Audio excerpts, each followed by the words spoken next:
Buenas tardes, nos encontramos el día de hoy con el maestro en Derecho Ángel Dael Morales García. Él pues es un miembro de la organización Biofutura también, donde yo trabajo. Y justamente bueno, es uno de los actores claves en este proyecto de tesis tan importante que es la conservación del jaguar y sus presas dentro del corredor ecológico Sierra Madre Oriental en el estado de Hidalgo. Daen tiene una experiencia muy amplia desde el desarrollo comunitario hasta defensa de pueblos indígenas de manera local, de manera estatal, incluso internacional. Es también maestro en Derecho Ambiental por la Universidad de Barcelona y en Derecho de los Animales. Entonces nos va a platicar un poquito él, o quisiera que nos platicara más bien. Licenciado, ¿cuál crees tú que son las cosas que más están afectando al jaguar en el estado de Hidalgo? Hola, muy buenas tardes a todos. Creo que el principal problema que existe con el jaguar es nuestra visión acerca de él y en general de la naturaleza. Venimos cargando con una visión antropocéntrica terrible, ¿no? Si bien ha sido viable de derrotar la visión teocéntrica, pero trajo problemas, ¿no? El poner al centro de todo el universo al hombre, principalmente, más que al humano, porque era en un principio el hombre, ¿no? Desde esa visión de cosificar también a la mujer, ha traído una serie de problemas muy graves a lo que es a México, a nosotros, a México y en general el Estado de Hidalgo.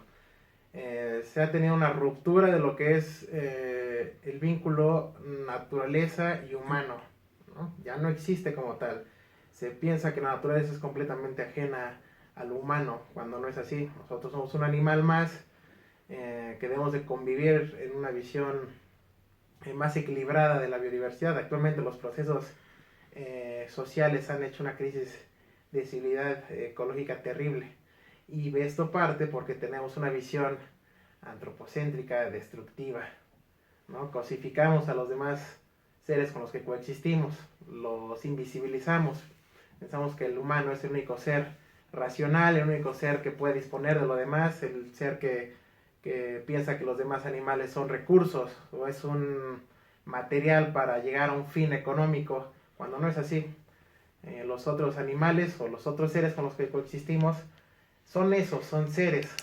Por ejemplo, en el caso de los animales son esos, son animales, son seres con ánima, con una esencia, ¿no? Y eso es lo que debemos de volver a retomar, que no somos diferentes, ¿no? Tenemos una similitud en los procesos eh, sociales muy importantes que debemos de abordar para poder tratar de mejorar esta crisis de civilidad, Y, ¿no? y bueno, justamente en este cambio que dices y hablas de la crisis, tú por ejemplo consideras que deberíamos cambiar el paradigma general del desarrollo sustentable. ¿Qué piensas tú brevemente cuando vas por las comunidades, cuando ves estas situaciones de despojo que originan actividades como la ganadería, por ejemplo, que terminan con las selvas, las faltas de acceso a los servicios, la marginación de las comunidades y la pérdida de especies?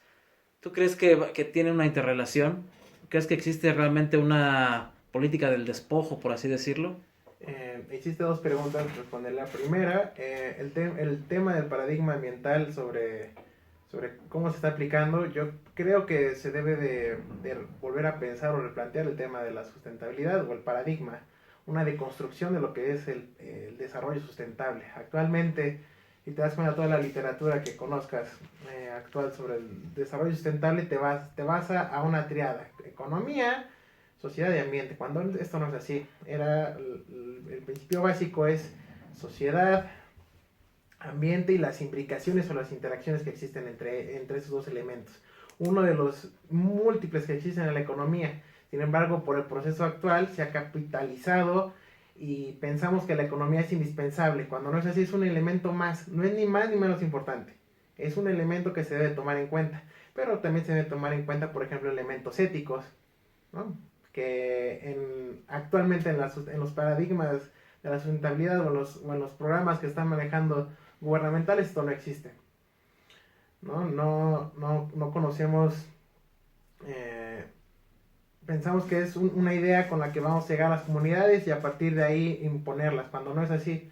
Se debe de conocer los procesos sociales por los que están atravesando los sectores rurales de México, que son diversos, son como visiones, son sociedades muy diferentes, esta pluralidad que tenemos como sociedad.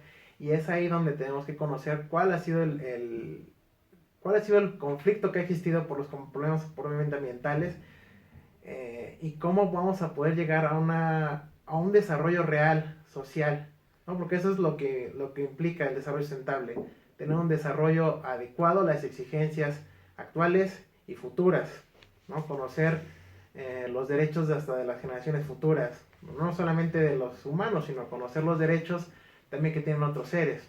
Entonces, en ese sentido, ¿tú cuál consideras que podría ser el costo de la conservación? O sea, ¿qué es lo que tendríamos a lo mejor que sacrificar como sociedad para generar este bienestar a futuro bajo las condiciones actuales que tenemos de vida? Es que como tal, cuando tú hablas de sacrificar, pensamos que el tema del desarrollo sustentable es eso, de perderte, de dejar algo por tener a lo mejor más agua o cosas así. No es así. El hecho es valorizar y quitar un lado lo que es el precio económico, ¿no? Debemos de tomar eso en cuenta, darle un sentido más eh, amplio lo que es el desarrollo sustentable, conocer de que los demás seres con los que coexistimos tienen un valor, no un precio, y a partir de ahí empezar a entender cómo esos procesos se deben de dar, a partir de valorar, de tener un acercamiento no tan exterminador como el capitalismo, de que todo se da hacia un precio, cuando no es así, los demás seres tienen un valor, la naturaleza tiene un valor por sí mismo.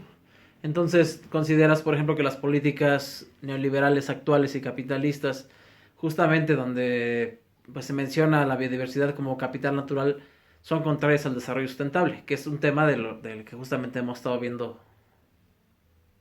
¿Lo consideras así? Pues fíjate, creo que el tema del capital natural parte de una visión de los 80s, 90s, ¿no? Del siglo pasado. Pues una visión que era pues efectiva en su época a lo mejor. El tema interesante es cómo construimos en la actualidad, los modelos actuales. En esa época no tenían los grandes avances científicos como hay ahora en temas como la etología, ¿no? Veíamos a los animales o a los demás animales como un recurso, como un elemento más para poder capitalizar o enriquecer a una nación. Actualmente podemos conocer de que los demás animales con los que coexistimos, su grado de inteligencia, su grado de visión que tienen del mundo, también tiene que ser parte, por ejemplo, del desarrollo sustentable, conocer las necesidades de los demás, ¿no? Porque esas necesidades se tienen que adecuar, o el desarrollo sustentable se tiene que adecuar a una época. A lo mejor hace 20, 30 años, su modelo de capitalizar servía para el desarrollo sustentable. Actualmente ya no, porque tenemos otros elementos, otras interacciones, ¿no? Las interacciones éticas de hace 2 siglos eran diferentes, ¿no? Y tan solo de décadas. Ahora es muy diferente y a partir de esta época o de los conocimientos científicos que tenemos de esta época, tenemos que construir lo que es el desarrollo sustentable, ya no basarse solamente de lo pasado, que sí es importante, ¿no? Porque dan cimientos de lo que está pasando actualmente, pero debemos de arroparlo con más elementos. Por último, abogado, ¿qué consideras tú que sea la clave para que se genere el desarrollo sustentable? Podamos conservar el jaguar, podamos conservar las comunidades, podamos conservar la cultura, tengamos una biodiversidad importante, una salud ambiental y ecosistémica. ¿Qué es lo que tú consideras muy brevemente ya para terminar? Brevemente, debemos de cambiar la visión que se tiene de la biodiversidad y de los animales.